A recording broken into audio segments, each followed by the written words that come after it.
This is America. What is this? A 28-year-old who is going to go to nursing school has this outcome? Okay, that's interesting. Now, let's talk about this, and let's really use our logic here in everything that we've heard, even if we just go off the story that we heard from Oprah and Kamala and this young man on TikTok. And I say this as somebody who is not a staunch pro-lifer, so I'm not even going to hear the rebuttals and people who are calling me religious, that, pro-life, that. No, not the case. You can't throw that at me here. So let's talk about Amber. She did receive an abortion, okay? She traveled, she got the abortion pills, she took them, and two different medications here, okay? So the death occurred, okay, of these children that she was carrying. It was twins, and I believe she was at 9 weeks in her pregnancy. So an abortion was performed. What happened is all of the fetal tissue did not dispel out of her. Some was left over. Now they're calling this a rare occurrence. This is in fact not a rare occurrence when you're going through chemical abortions and taking pills with the intent of aborting a fetus. And in this case, 2 fetuses, which I imagine, you know, is a little bit of an added risk with her case. So not all the fetal tissue is taken care of.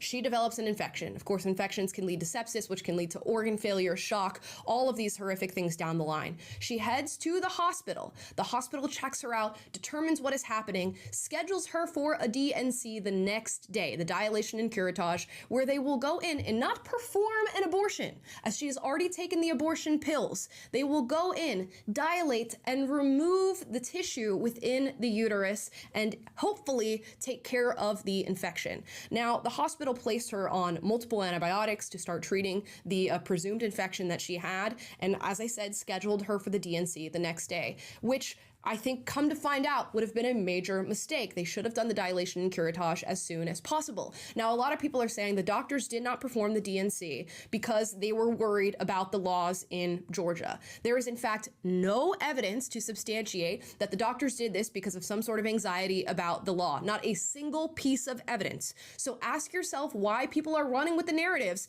that the doctors waited because they were worried about being arrested and put in prison for 10 years. Truly ask yourself that question. Is it maybe that they are using this emotional story of the horrific death of a young mother to substantiate their own opinions and to push forward a certain political candidate? I would presume so. Now, even if let's run with their narrative and go off what Kamala and Oprah said and this young man on TikTok. The doctors were super anxious about being put in prison for 10 years for performing a dilation and curettage on already aborted fetuses and just taking out fetal tissue that was left behind in the uterus. They were really worried about going to prison for that. If you go ahead and look into Georgia abortion laws, you will find this. And here is it in regard to abortion. Abortion is legal in Georgia until the presence of a detectable fetal heartbeat, which at this point, Amber would have already taken 2 abortion medications. This is just leftover fetal tissue. Now it says here, the state provides exceptions to its abortion ban in the following cases: medical emergency, which is exactly what Amber was experiencing. Plus, you have medical futility and rape or incest. So nowhere in the Georgia law on abortion is this a case where the doctors should have held back and not performed a DNC, especially since it's not necessarily an abortion in the first place. So they are utilizing this woman's story. They are utilizing her family. They are bringing them out to these videos and Oprah interviews to talk about their daughter, and they are blatantly misleading the family. Now, was this death preventable? It does seem so, of course, with hindsight. Now, I can't speak to the mindset of the doctors. I don't know what it was as far as the information they were privy to as far as her case. I don't know when they got scans done on her. I don't know when they got blood test results on her. I don't know how risky they thought the DNC would be. I don't know how volatile they thought her situation was. But this has nothing to do with Georgia law. So we can start looking into like malpractice or negligence on behalf of these doctors, because it seems like a failure to triage properly in this situation rather than anything that has to do with the current laws on abortion in Georgia. Yet they're going to run with this narrative that the laws led to this young woman's death. And you have to ask yourself, why? Why? And I will raise my hand right now and say, absolutely, she should have received that dilation and curettage as soon as she possibly could have.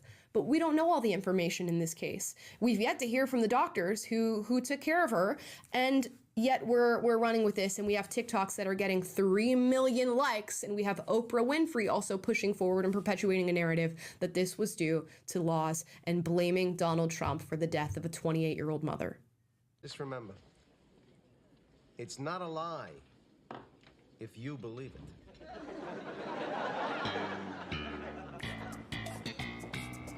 Please make that make sense. They are trying to manipulate you. And we saw this really play out in the debate recently between Kamala and Trump. And I noticed immediately that in her working up to this debate, in the practice and rehearsal she was doing for this debate, she must have been told by her team in a coordinated effort to really focus on personal stories. She spoke about women who are traveling alone on buses with no friends and no family to receive abortion. And she couldn't really cite actual stories. So she made up these stories of women who are taking a lonely journey to receive abortion. And now that they have one that they can lean on, they're running in this direction. And it's really a failure in Amber Thurman's case that you're able to run with this without actual evidence, because now you've already placed her case in a category without it being properly investigated and without actual evidence about the conclusion that you've come to. What if this is a malpractice case? And we need to get better about determining when dilation and curettage needs to take place in these cases, especially since so many women are being sent home with abortion pills. You are now leading to a lack of investigation in finding out what should have actually happened in this case, which is not holding people accountable, because you're using it for your own agenda. It is truly disgusting. Now, had this been an actual case where a woman had died due to the abortion laws, 100%. Elevate it, talk about it, let's open up a discussion and see what we can do about it. But this is not the case to be utilizing. And to bring out a grieving family who you've convinced their daughter, their niece, their mother died because of these laws is disgusting. And that's all I gotta say about that. But I've watched so many disgusting things take place in the name of politics, in the name of power, in the name of receiving votes. So this is just another day at the office. So stop with the continuous lying about this stuff.